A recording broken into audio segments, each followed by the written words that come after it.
Okay, guys, so we're going to do the class notes on properties of definite integrals, things that are going to be important as you're working with the fundamental theorem of calculus.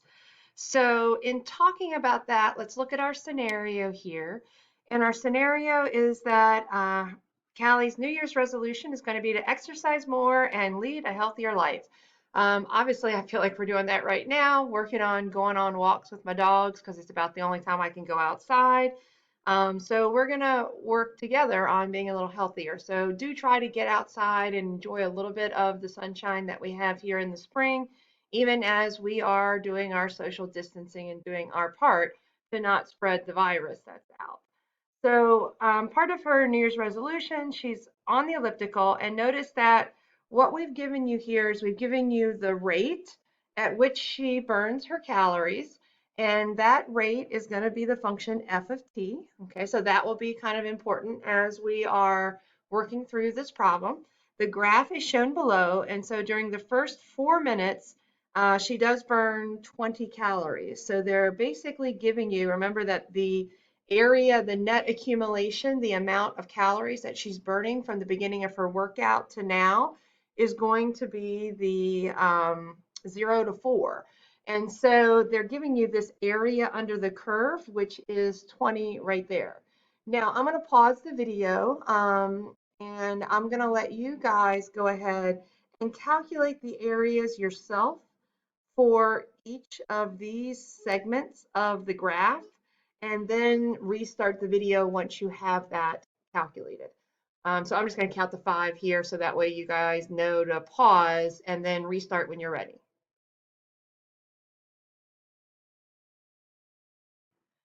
The funny thing is I do these videos and I see myself up here on the webcam just as I'm talking and you guys are checking your areas here. Uh, how many times do I touch my face? We start a count on that, and that will be this thing because I have a habit of obviously my bangs are annoying me, so uh, it's just funny that you don't realize how much you touch your face until they tell you not to touch your face. So. All right, so now let's look into the problem here that we have. We have the areas down, so that way we can do the accumulation function. And they want to know how many calories has she burned on the elliptical after 16 minutes. So again, the idea we're trying to relate this back to the definite integral. So I am going to write it as a definite integral. We'll say at time 0 she got on. We're going to be going for 16 minutes and we're going to put our rate function in our definite integral, and so that is going to be our f of t dt.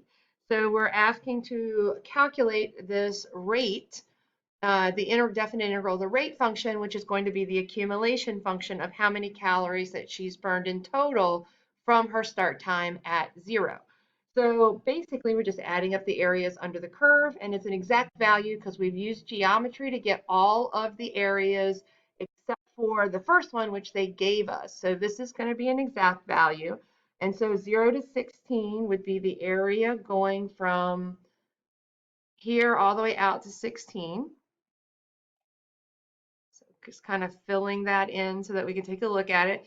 And so really all I'm going to do is I'm going to add up each of those areas. So it would be the area from 0 to 4 is going to be 20, plus the area from 4 to 12, which is going to be 72, plus the area from 12 to 16, which is going to be 48.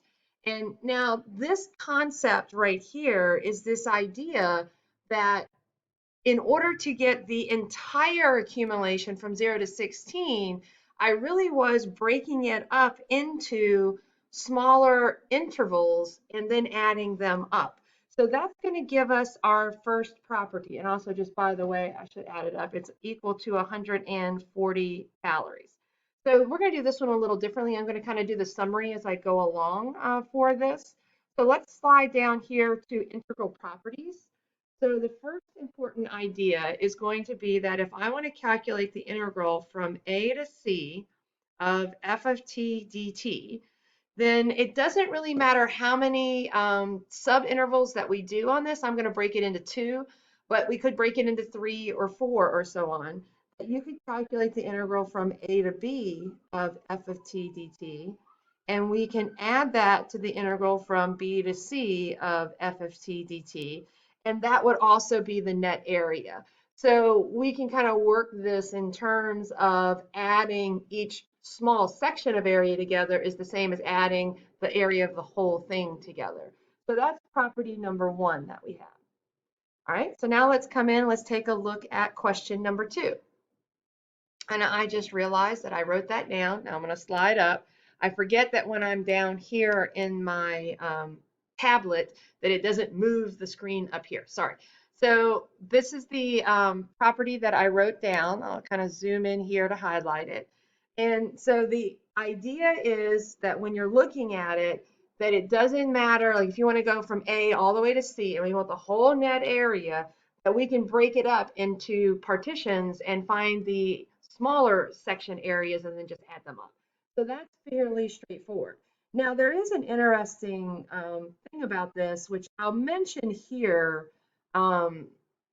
with this. Like initially, this concept that we're looking at in the example that we did, and I'm going to come back and take a look at the example. Notice that I highlighted where it has the B and the B up here. So here's the B and then the B there, that they have to be the same. So where you end one has to be the beginning of the next one so that you join together and get the net area. Right, so, and then up here in this example, kind of to show you what I actually did is when I was summing these 20 plus 72 plus 48, I was doing the integral from 0 to 4 of f of t dt, plus the integral from 4 to, what did we go to, 12 of f of t dt, plus the definite integral from 12 to 16 of f of t dt. And so that idea is that you can add up those component parts. And you see that ends at 4, starts at 4, ends at 12, starts at 12. And so you can kind of see how we build it from there. Now, you may think in this that it doesn't matter when we're looking at this as whether or not the numbers have to be in between, but we're going to talk about that a little bit later. Notice that down here in this, I did not say that B had to be in between A and C. I did not add that requirement. So I'm going to come back to that, and I'll talk about that after we do the next two properties. All right, so now let's come down to number two. So here in number two, after 12 minutes, Callie looks at her Fitbit and she sees that she's burned 1,650 calories so far that day. Now realize that that's all the way up to she'd already been on the elliptical for 12 minutes. So we want to write an equation, and we're going to call it J of X, which is going to be her total calorie burn for the day after being on the elliptical for X minutes. So this one that's up here at the top, I was kind of considering that. I'm going to use capital F of X. But this was F of 16, but that would have been assuming that F of X was 0 to 16 of F of t dt.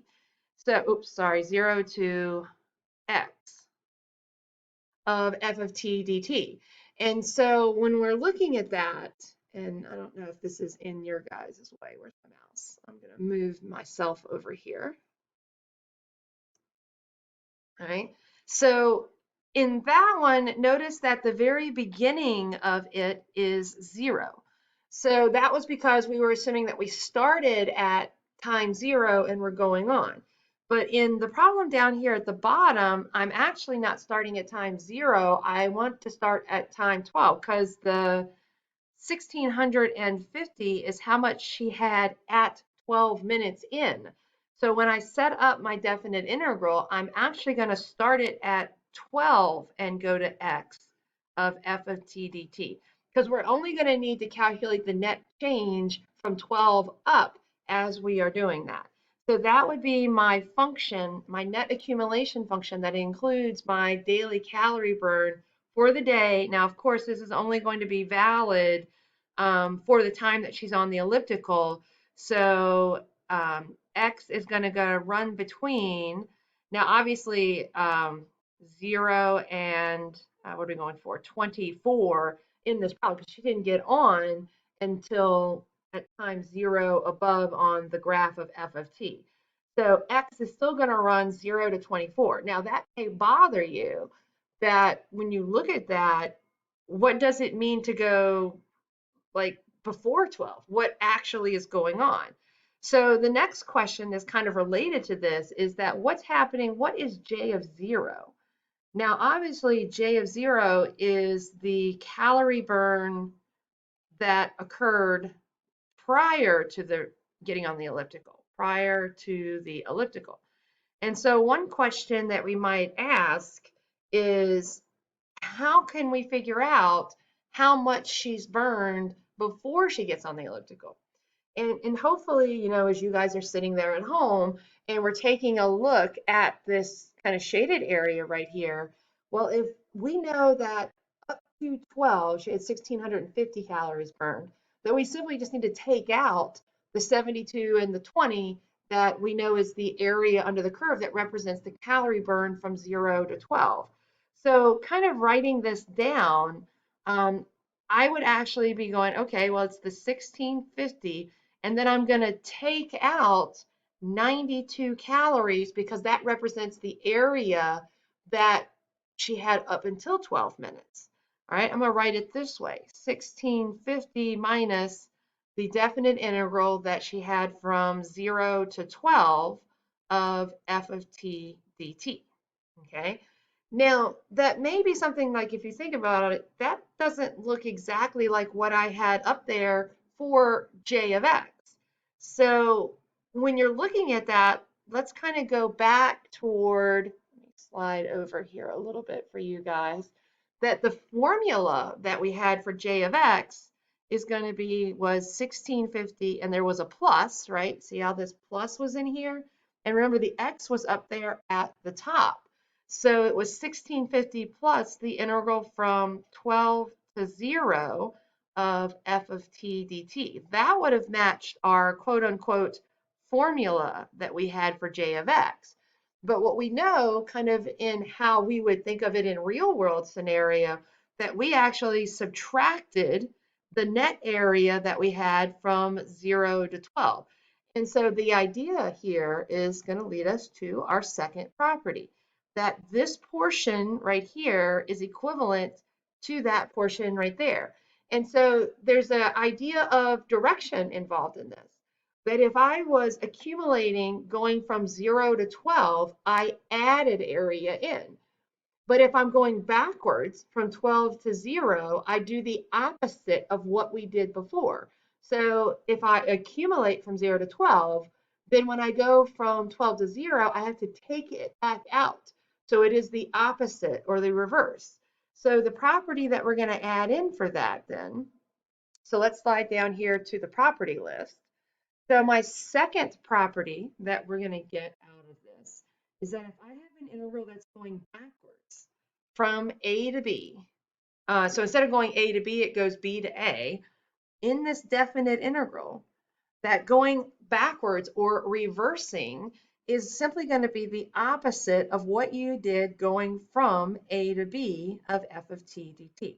Now, I used to do this kind of this idea of VHS tapes, and I don't know if this is going to be one of those things where I say VHS tape and you guys are like, what is she talking about? The days of Blockbuster, where when we used to rent videotapes from the Blockbuster, and we would watch the movie, we actually had to rewind the movie before we would return it to Blockbuster. And so as we were doing this, this gave us this idea you could watch the movie going backwards. So if somebody had jumped out of a plane and was falling, when you went backwards, they would rise back up in the air and go back in. So it's the idea that you would do the opposite if you rewinded it. And that's what you want to think of going backwards as. We are rewinding it to go backwards. All right, so that's going to stop. This is going to be a definite two-parter video. So we have our first two properties down, that the area, the net area, the accumulation from A to C can be broken up into subintervals. And the second one is that if we're going backwards through the interval, that would be the opposite of the accumulation you would have had going forward. All right, we'll stop right here and we'll start for the second video for part 2.